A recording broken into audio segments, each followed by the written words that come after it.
Okay, so sorry that this lecture is being posted at the last minute.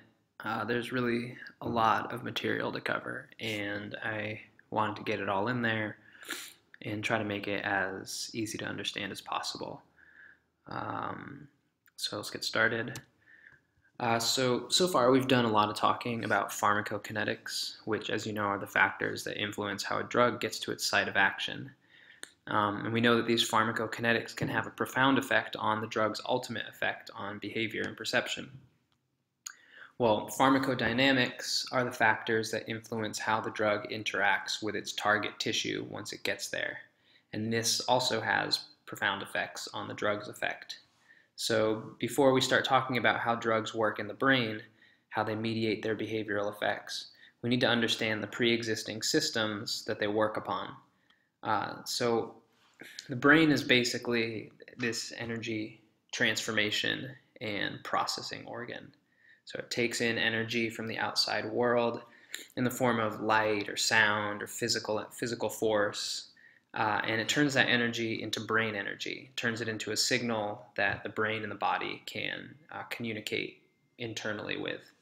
And once it's turned that external energy into brain energy, it organizes and processes that information, turns it into a behavior or a thought or a reaction or whatever.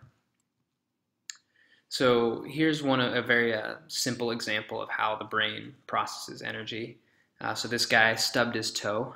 He encountered a physical force in his toe, and that energy is transformed into neural energy at the site of the nerve, and it travels from those nerves in his toe up through the neurons in his body, up through his spinal cord into his brain, where any number of things happen. He feels a physical sensation of pain. He gets angry at hurting himself. Energy is rerouted from the brain to innervate his muscles so that he grabs his toe or shouts profanities. So if we gave this guy a drug that slowed or inhibited the travel of this signal to his brain, like a painkiller, we could change his subjective experience and his behavioral response. So basically what we would try to do is put a drug in his brain that prevents the natural reaction from happening. And this is a simple example to demonstrate the idea that our thoughts, feelings, and behaviors are contingent upon the travel of energy to and from our brains. So let's take a closer look at how this information travels by looking at how the information moves in the brain. So you can see these four little red lines. These are our neurons, our little fake neurons. And information moves throughout the body by neurons basically playing tag. So they pass along the message. So in this figure, this bottom neuron is innervating these other three neurons, passing along the message. And there are literally billions of these connections in the brain that create our entire experience of being alive. And these connections are called synapses. So let's get a closer look at what's happening at these synapses, these connections between one neuron and another neuron. So here's our synapse. On the left is the neuron doing the talking, and the one on the right is doing the listening. So to show you, like, this would be our neuron number 1. This is neuron number 2. And these two neurons are referred to as the presynaptic neuron and the postsynaptic neuron. So the synapses, or the synaptic space, is what's in between. And the way that the presynaptic neuron communicates with the postsynaptic neuron is to release neurotransmitters, these little dots here. They're packaged in these little vesicles inside the presynaptic neuron. And once these neurotransmitters are released, they're able to bind to receptors on the postsynaptic neuron.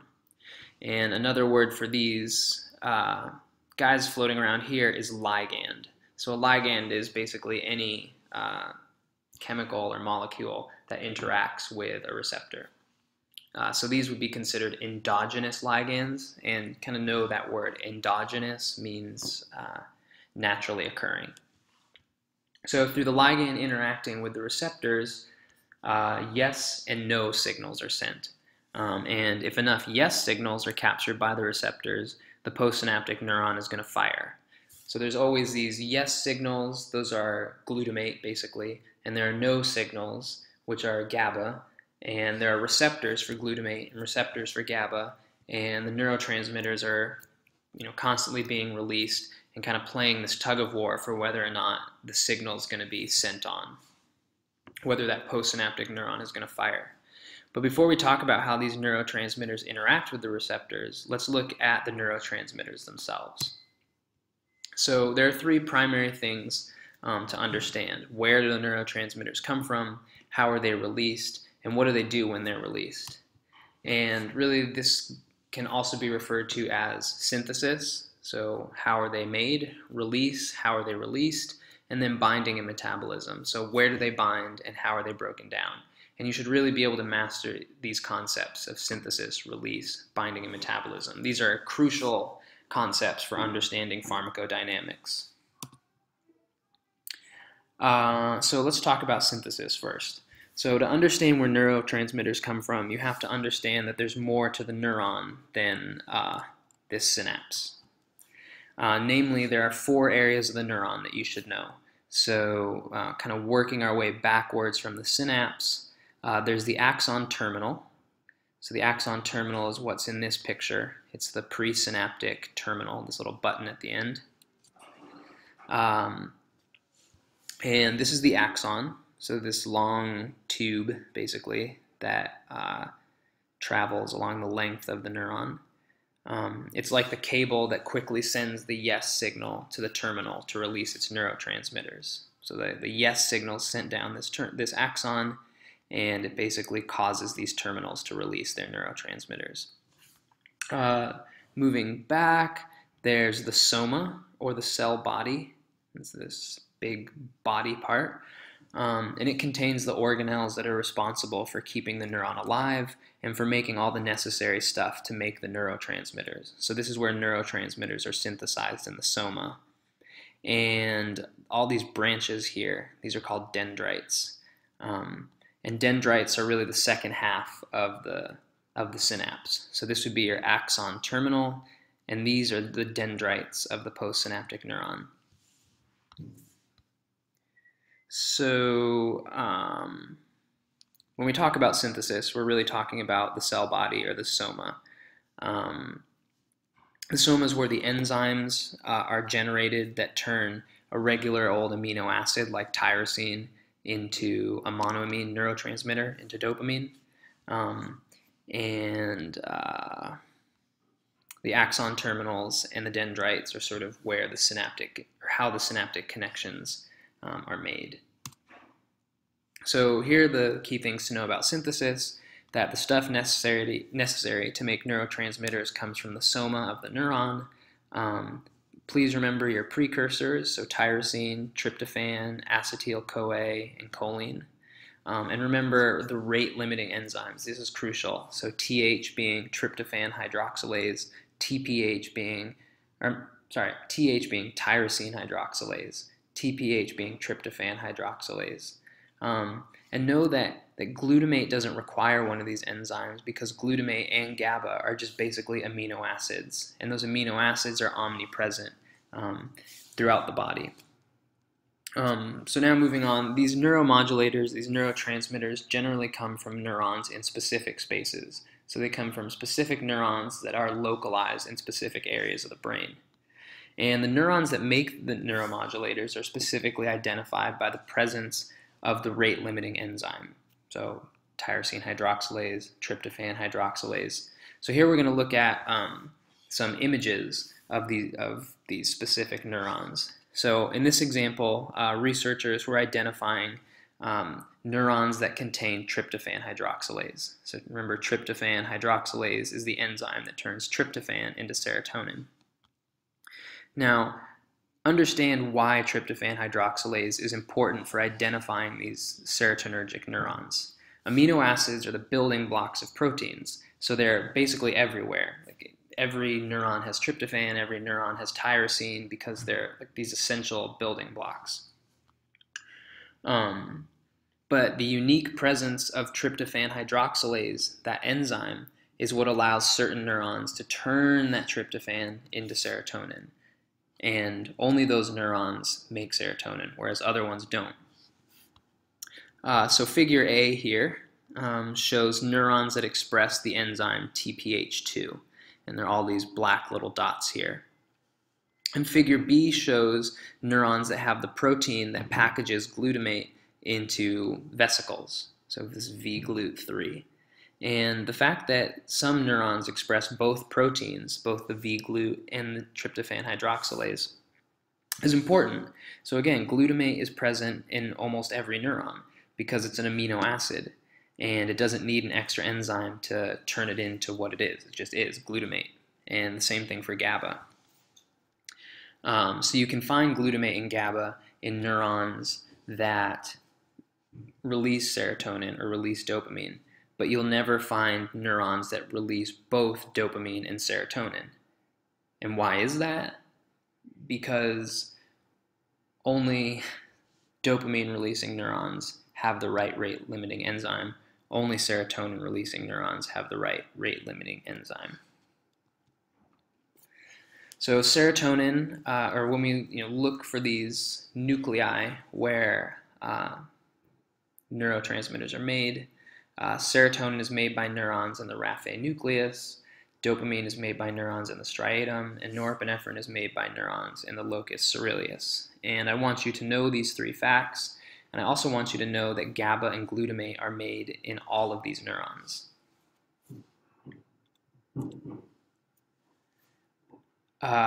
So know these two things. Know the precursors, tyrosine and tryptophan, as well as knowing that glutamate and GABA are precursors and the product in and of themselves. And know the rate-limiting enzymes and which neurotransmitter they're specific to. So we've talked about synthesis, and now let's talk about release. So neurotransmitters are released when the neuron is stimulated to fire. And they're stimulated to fire by other neurons sending signals to the dendrites.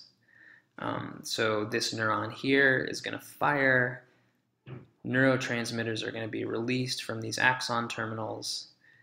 If enough yes signals are sent out from those axon terminals onto the dendrites of this neuron, then that neuron will fire, and so on and so forth. So to get a closer look here, this nerve impulse travels down the axon, stimulates these vesicles to release their neurotransmitters, and those neurotransmitters can then bind to the receptors to try to make this neuron fire. So it also should be noted there are different kinds of synapses.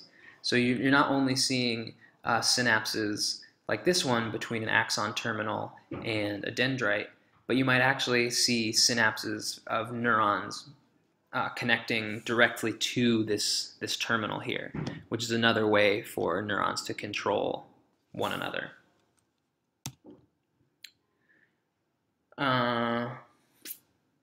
So other neurons can actually form synapses at the axon and axon terminal, and this will stimulate or prevent release.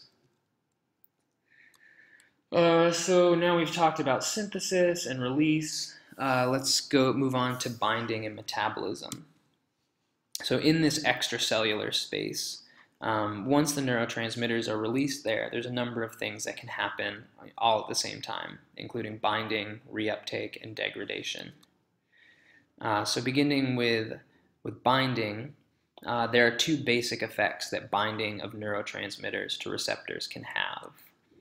And they're here, stimulatory or inhibitory. So some receptors will stimulate the neuron with those yes signals, and some receptors will inhibit the neuron, so it mediates the no signals.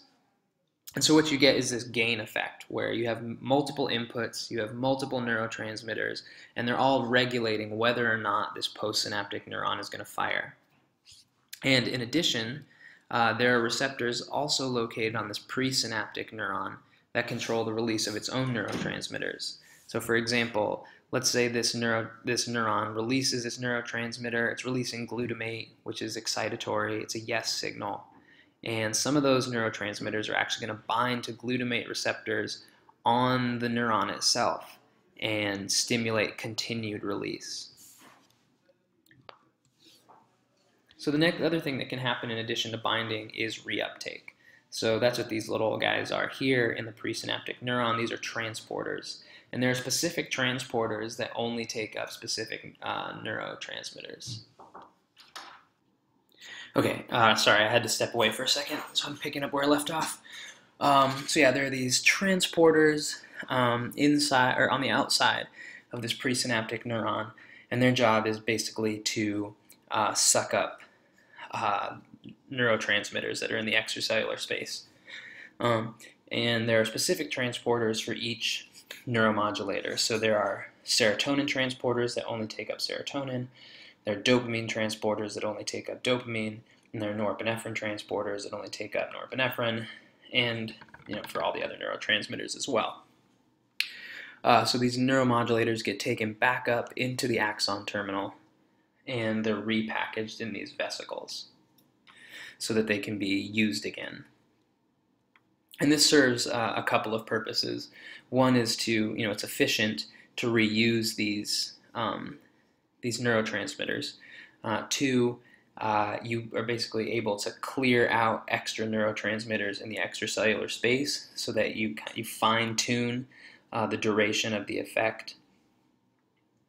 And also, you limit the reach, basically, so of these neurotransmitters, so they don't get to float out, really far away.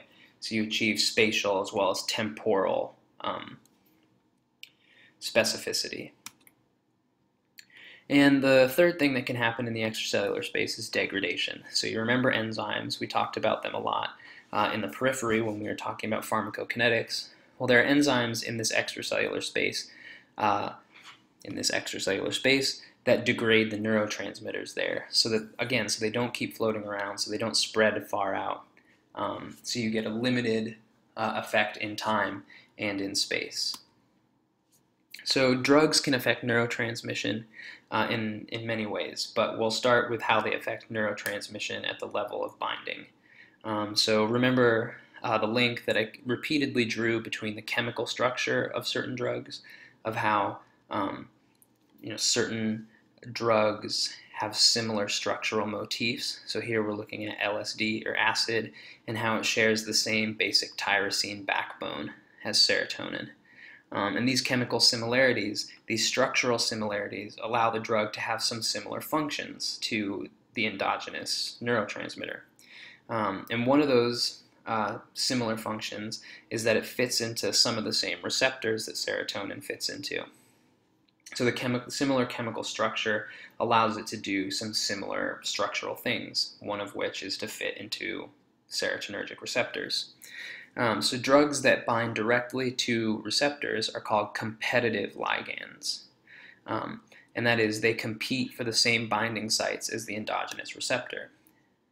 So there are a few kinds of competitive ligands. The first is a full agonist, and I guess just from, well, we'll get into it. So a full agonist activates the receptor in the same way as the endogenous neurotransmitter. So LSD, for example, binds to a serotonin receptor and it activates that receptor in the same way.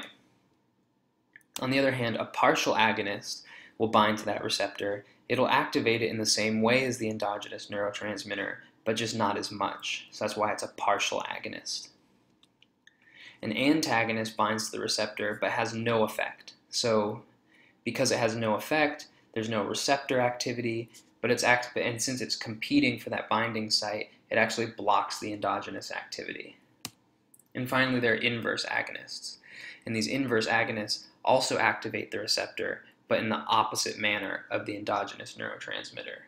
So full and partial agonists will sort of promote the drug effect, although a partial agonist can kind of take away from it because it has less of an effect.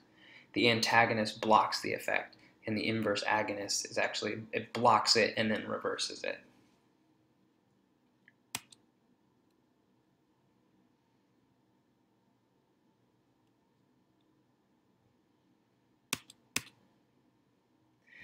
So these are the terms I want you to know for the notebook. I know that this is a lot of stuff, and I'm sorry that this was a long video lecture, but these are really important concepts and terms for you to understand in order to really start to master this material. And we're in the next unit, we're going to start talking about addiction, and these concepts are going to be important for you to have a fundamental knowledge of. And as we start to learn about the different drugs that can be abused and induce addiction, you'll also continue to develop your understanding for these concepts and terms. So please learn them so that you are able to participate in those units, but also know that we're going to continue to kind of build your abilities with these concepts as we move along in the class. This is by no means the last time we're going to talk about this stuff. So, yep, if you're having trouble with this stuff, read the textbook, chapters 2 and 3. It'll really help. And yeah, I'll see you in class.